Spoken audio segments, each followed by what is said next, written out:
ఎలా చేయాలి, ఒకవేళ కనుక సాక్షులంతా కూడా వాళ్ళని మేనేజ్ చేసినా కానీ క్రాస్ ఎగ్జామినేషన్స్లో తప్పులు పట్టడానికి ట్రై చేస్తారు, లేకపోతే ఇది ఎక్కడైనా దాంతో చాలా జాగ్రత్తగా ఇది దాదాపు I think 1600 or 1800 pages charge sheet.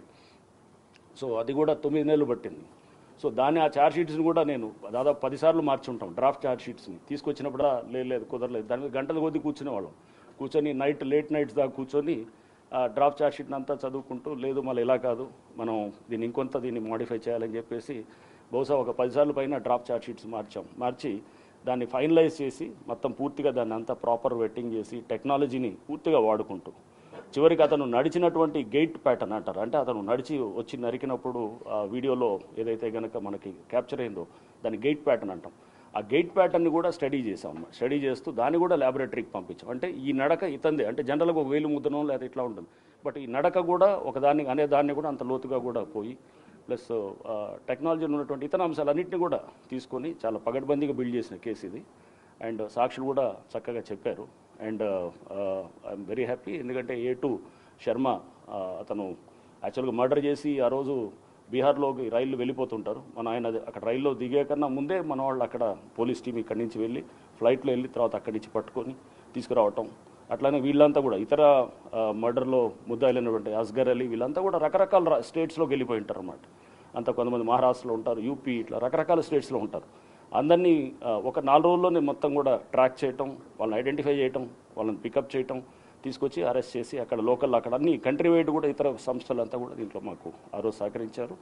So ఇది చాలా ప్రతిష్టాత్మకంగా తీసుకొని చేసినటువంటి దర్యాప్తు. సో స్టార్టింగ్లో పోలీసులు కూడా అప్పుడు రకరకాలుగా అన్నారు, ఇది మీరు కేసు దీన్ని ఏది నీరు కాల్చడానికి ట్రై చేస్తున్నారు, లేకపోతే ఇట్లానే వస్తుంటాయి. సో ఇవన్నీ కూడా ఎప్పుడు ఏదైనా ఒక మంచి పని చేసినప్పుడు నెగిటివ్ కామెంట్స్ వచ్చేవి కూడా ఉంటాయి. అన్నింటినీ మనం పట్టించుకోకుండా ఒక లక్ష్యంతో పోయి దాన్ని ఆ కేసుని ప్రాపర్గా బిల్డ్ చేసి చేసినటువంటి కేసు ఈరోజు మనం దాని ఫలితాలు దాదాపు 6 ఏళ్ళు అవుతుంది.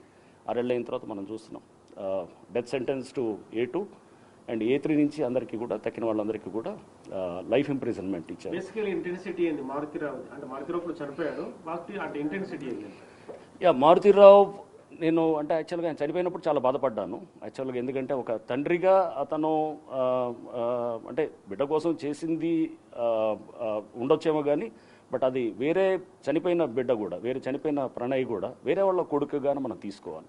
వేరే వాళ్ళ బిడ్డని నీ బిడ్డని అతను ఒకవేళ పెళ్లి చేసుకోవటం చేసి నీకు ఇష్టానికి వ్యతిరేకంగా చేసినప్పుడు డెఫినెట్గా ఒక తండ్రిగా అతను బాధపడవచ్చు.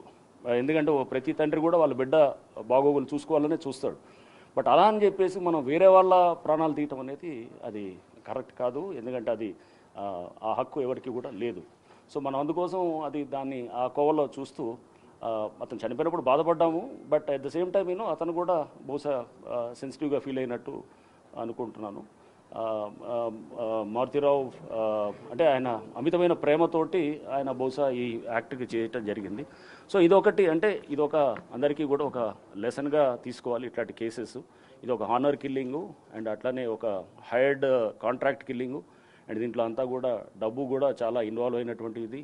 అండ్ ఇదే కాకుండా దీంట్లో ముదురు వాళ్ళు, అంటే దీన్ని మర్డర్ కేసుల్లో అత్యంత ముదురుగాళ్ళు అయినటువంటి కొంతమంది వాళ్ళు, అంటే వాళ్ళకి తెలుసు ఎలా మేనేజ్ చేయాలి సిస్టమ్స్ని, ఎక్కడ దొరకకుండా చేయాలని, అట్లాంటి వాళ్ళందరూ ఇన్వాల్వ్ అయి ఉన్నారు. సో ఫస్ట్ మేమే సర్ప్రైజ్ అయ్యాము వీళ్ళు ట్రాక్ అయినప్పుడు, అరే వీళ్ళు ఎట్లా వచ్చారు కేసులో అని చెప్పేసి. సో ఇట్లా ఇవన్నీ కూడా దీంట్లో ఉన్నటువంటిది. అప్పుడు ఉన్నటువంటిది టీం అంతా కూడా చాలా క్విక్గా, అప్పుడు డిఎస్పీ మిర్యాలగూడ శ్రీనివాస్ ఇప్పుడు ఇక్కడ మన జిహెచ్ఎంసీలో చేస్తున్నారు.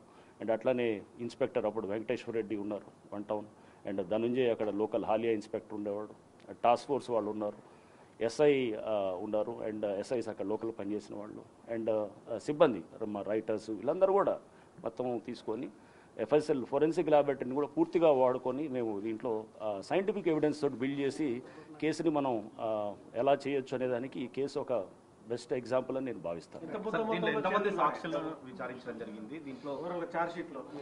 సాక్షులు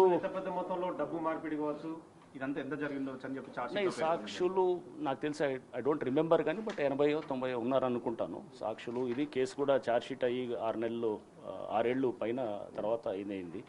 ప్రతి వాళ్ళకు కూడా ఈవెన్ అక్కడ జడ్జికి కూడా వాళ్ళకు కూడా సెక్యూరిటీ ఇవ్వటం కూడా జరిగింది. స్పెషల్ పీపీ అక్కడ మన నరసింహ గారు ఉండేవారు, ఆయన కూడా వారికి కూడా సెక్యూరిటీ ఇచ్చి ఒక స్పెషల్ పీపీని కూడా అపాయింట్ చేశారు. 64 దాకా సాక్షులు ఉన్నారు. అండ్ అప్పుడు డీజీ గారు మహేందర్ రెడ్డి గారు అండ్ వారు కూడా తరచుగా అడుగుతుండేవారు. ఐజీ గారు ఉండేవారు, స్టీఫెన్ రవీంద్ర గారు అప్పుడు. సో వారు కూడా ఈ కేసుని చాలా క్లోజ్గా మానిటర్ చేసేవాళ్ళు. చేసి ఇది ఒక నేను అనుకోవటం ఒక డిపార్ట్మెంటు మొత్తం కూడా సమిష్టిగా కలిసి చేస్తే కనుక ఇట్లాంటి కేసెస్లో మనం ఫలితం ఇది ఈ విధంగా చూడటం జరుగుతుంది. సార్ అంటే అమృత కానీ తర్వాత ప్రణయ్ తల్లిదండ్రులు కానీ అసలు ఏం కోరుకుంటారు సార్? అంటే ఇప్పటికీ వీళ్ళకి ఒకరికైతే డెత్ పడింది కానీ మిగతా వరకు లైఫ్ పడింది, వాళ్ళకు కూడా ఇదే విధంగా డెత్ పడితే బాగుండని ఏమనుకున్నారు? వాళ్ళైతే కనుక డెఫినెట్గా దీంట్లో ఇంకా తక్కిన వాళ్ళకి కూడా ఉంటే బాగుంటుంది అనేది అనుకోవటంలో మనం తప్పేం అనుకోవడానికి లేదు. ఎందుకంటే వాళ్ళు భర్తని కోల్పోయిన అమృత కానీ కొడుకుని కోల్పోయిన బాలస్వామి కానీ వాళ్ళు డెఫినెట్గా వాళ్ళు అనుకున్నారు. బట్ ఎస్, A2కి డెత్ పట్టడం అనేది అది కూడా ఎందుకంటే అతను అత్యంత కిరాతకంగా కాంట్రాక్ట్ డబ్బు కోసమే చేసిన అతను వ్యక్తి. And A3 already Asghar Ali already life imprisonment జైల్లో ఉన్నాడు. ఇప్పుడు అతను A3 అప్పటి నుంచి కూడా జైల్లోనే ఉన్నాడు, బయటికి రాలేదు. A2 కూడా ఎవరు మన సుభాష్ శర్మ అతను కూడా జైల్లో ఉన్నాడు, వీళ్ళకి రాలేదు. అతనికి అప్పుడే మ్యారేజ్ అయ్యింది. మ్యారేజ్ అయ్యి ఈ సుభాష్ శర్మ అంటే ఈ కేసు చేసేటప్పుడు దానికి ముందే కొన్ని నెలల ముందే మ్యారేజ్ అయింది. ఆ తర్వాత చిన్న బిడ్డ కూడా పుట్టాడు. పుట్టిన తర్వాత పాపం అతను లైఫ్ అంతా ఈ విధంగా అంటే అతను అంతా ఊహించుకోలేదు దీనికి ఇంత పగడ్బందీగా జరుగుతుందని చెప్పేసి. సో పెళ్ళయి చిన్న బిడ్డ కూడా పుట్టి ఇది ఇప్పుడు ఇతను మరణశిక్ష అనేది డెఫినెట్గా ఇది అందరికీ కూడా ఇది ఒక గుణపాఠం కావాలి. ఇట్లాంటి హైర్డ్ కిల్లర్స్కి లేకపోతే ఇది ఆనర్ కిల్లింగ్స్లో ఇన్వాల్వ్ అయ్యే వాళ్ళకి వీళ్ళందరికీ కూడా ఒక గుణపాఠం కావాలి. అండ్ మీరు ప్రణయ్కి దీంట్లో కేసులో మర్డర్ చేసినప్పుడు కూడా మారుతిరావు ఆయనతో కూడా మేము మాట్లాడినప్పుడు కూడా చెప్పాము, ఇది నీ బిడ్డ అంటే నీకు ప్రేమ ఉండొచ్చు, బట్ వేరే వాళ్ళ బిడ్డ అతని ప్రాణాన్ని తీయటం అనేది కరెక్ట్ కాదు కదా అనేది ఉంటే అతను కూడా దానికి ఫీల్ అవుతుంటే ఒక తండ్రిగా తల్లిగా మనం మన బిడ్డల్ని ఒకవేళ నీకు ఇష్టం లేకపోతే ముందు నుంచి చిన్నప్పటి నుంచి జాగ్రత్తగా మనం సిస్టమ్స్ని మనం పెట్టాలి, ఇంట్లో చేసుకునేది ఉండాలి. కానీ బట్ వేరే వాళ్ళ మీద మీరు ప్రేమ ఉందని చెప్పేసో లేకపోతే లవ్ చేస్తున్నారనో ఆనర్కి వేరే కులమనో కులాంతరం అనో చెప్పేసి చేయటం అనేది అది కరెక్ట్ కాదు. అండ్ ఈ కేసు అయితే మటుకు we are very happy. And I think that ఇది పోలీస్ డిపార్ట్మెంటు అండ్ అప్పుడు నల్గొండ పోలీస్లో ఉన్నటువంటి అందరూ సిబ్బంది అంతా కూడా ఎవరైతే దీనికి పనిచేశారో and along with prosecution teams వాళ్ళందరికీ కూడా నేను వాళ్ళకి అభినందనలు తెలుపుతాను.